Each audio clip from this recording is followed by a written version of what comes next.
Side jewels, मेरा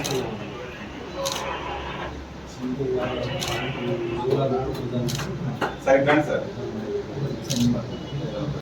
रामन एनकर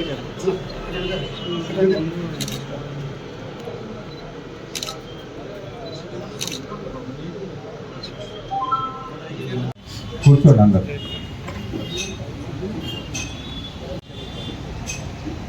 ఈరోజు కామారెడ్డి పట్టణ పోలీస్ స్టేషన్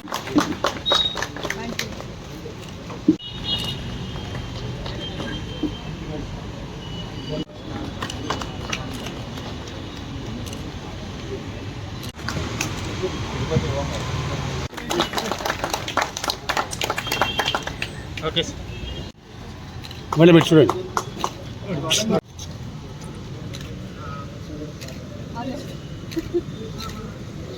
చేసిన వాణిజ్య వర్తక సంఘం సమితులకి, పోలీస్ అధికారులకి, పత్రికా మిత్రులకి అందరికీ నమస్కారం. ముఖ్యంగా మొదట నేను అందరికీ ధన్యవాదాలు చెప్పాలి. Everybody has contributed. వాణిజ్య వర్తక సంఘం సభ్యులు, కాలనీస్లో ఉండేవాళ్ళు, shop keepers, medical fraternity, doctors అందరూ కూడా మంచి కమ్యూనిటీ స్పిరిట్తో 100 CCTV కెమెరాస్ మనము ఏర్పరచుకోవడానికి they have made it possible because of the sense of community. మనము ఏ పట్టణంలో అయితే ఉంటామో అది ఒక సేఫ్ టౌన్గా ఉండాలి అండ్ ఒక సెన్స్ ఆఫ్ సెక్యూరిటీ ఉండాలి. మనం బయటకు వెళ్ళినా అది ఏ విషయంలో అన్నా కావచ్చు. మనం చూస్తుంటాము చిన్న చిన్న నేరాలు, అంటే పిక్ పాకెటింగ్. మనం వీక్లీ మార్కెట్కి అట్లాంటి ఏరియాస్కి పోతే లేడీస్ వెళ్ళిన షాపింగ్కి చిన్న చిన్న వాటికి వెళ్ళినా పిక్ పాకెటింగ్ ఇన్సిడెంట్స్ అవుతుంటాయి. ఈ మధ్య కొత్తగా మొబైల్ థెఫ్ట్స్ చూస్తున్నాం చాలా ఈజీగా. అండ్ మన ప్రాంతం నుంచి వచ్చే అఫెండర్స్ తక్కువ మంది ఉంటారు. వేరే వేరే జిల్లాల నుంచి, రాష్ట్రాల నుంచి ఈ దొంగతనాలు చేసే గ్యాంగ్స్ ఉంటాయి. హౌస్ బ్రేకింగ్ అంటే డే నైట్ ఇట్లాగా చేసే వాళ్ళు ఉంటారు. స్నాచింగ్స్ అవుతూ ఉన్నాయి. ఇప్పుడు మనకందరికీ తెలుసు రోడ్ నెట్వర్క్ చాలా బాగుంది. మన రాష్ట్రంలోనే కాదు దేశమంతా బాగుంది. సో చాలా ఎక్కువ మూమెంట్ చూస్తున్నాం. ఒక 10-20 సంవత్సరాల క్రితం ఇంత తిరిగేవాళ్ళు కాదు జనాలు ఒక ప్రాంతం నుంచి ఒక ప్రాంతానికి. ఇప్పుడు రోడ్స్ బాగుండడం వల్ల, కమ్యూనికేషన్ అంతా బెటర్ అవ్వడం వల్ల ఎక్కువ మూమెంట్. మనకి ఇక్కడ ఏదన్నా ఒక దొంగ దొరికినాడంటే అతను ఖచ్చితంగా మన ఊరి వాడు అయి ఉండడు, వేరే జిల్లా వేరే రాష్ట్రం వాళ్ళే అయి ఉంటారు. సో మనం చూసి గుర్తుపట్టే పరిస్థితి ఉండదు.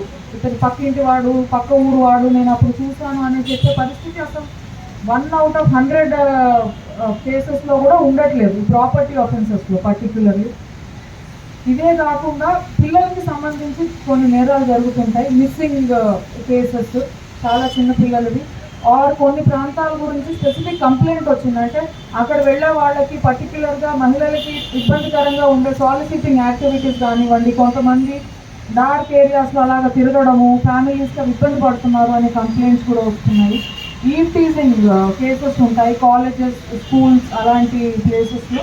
సో వీటన్నిటికీ మనకి CCTV కెమెరాస్ అనేవి ఒక ఎక్సలెంట్ సొల్యూషన్ ఉంది. వర్షాకాలం ఉంది, దగ్గరే ఉంది అని చెప్పి వాటి గురించి మనం కంటిన్యూస్గా అవేర్నెస్ మెటీరియల్ కూడా పబ్లిక్కి స్ప్రెడ్ చేయడానికి ఈ సిస్టమ్ అన్నది చాలా ఉపయోగపడుతుంది. And maintenance. సో నేను ప్రతిసారి చెప్తుంటాను, మనం ఏదైనా ఒక మొబైల్ ఫోన్ కొనుక్కుంటే దానికి ఒక లైఫ్ పీరియడ్ అన్నది ఉంటుంది. సో మీరు పాత ఫోన్ నుంచి కొత్త ఫోన్ ఎన్ని సంవత్సరాలకు ఒకసారి మార్చుకుంటున్నారో ఆలోచించండి. సో అదేవిధంగా కెమెరా అన్నది ఒకసారి పెడితే అది ఒక 20-30 సంవత్సరాలు ఉంటుందని మనం అనుకోవడానికి వీల్లేదు. మనం ఎంత ఫ్రీక్వెన్సీతో మన ఫోన్లు మారుస్తామో కెమెరాలు కూడా, మన ఫోన్ జాగ్రత్తగా ఒక కవర్ వేసి ఛార్జ్ పెట్టి పాకెట్లో పెట్టుకుని ఉంటాము. కెమెరా అన్నది రోడ్ మీద ఉంటాయి, కోతులు, wires, lot of disruptions. So maintenance అన్నది IT కోర్ టీమ్ నుంచి, స్టేషన్ నుంచి ఖచ్చితంగా బాగుండేటట్లు చూసుకుందాం మనం. బట్ ఏదైనా ఇష్యూస్ వస్తే కూడా మనం మళ్ళీ అటెండ్ అవ్వాల్సింది ఉంటుంది. So on behalf of police department I thank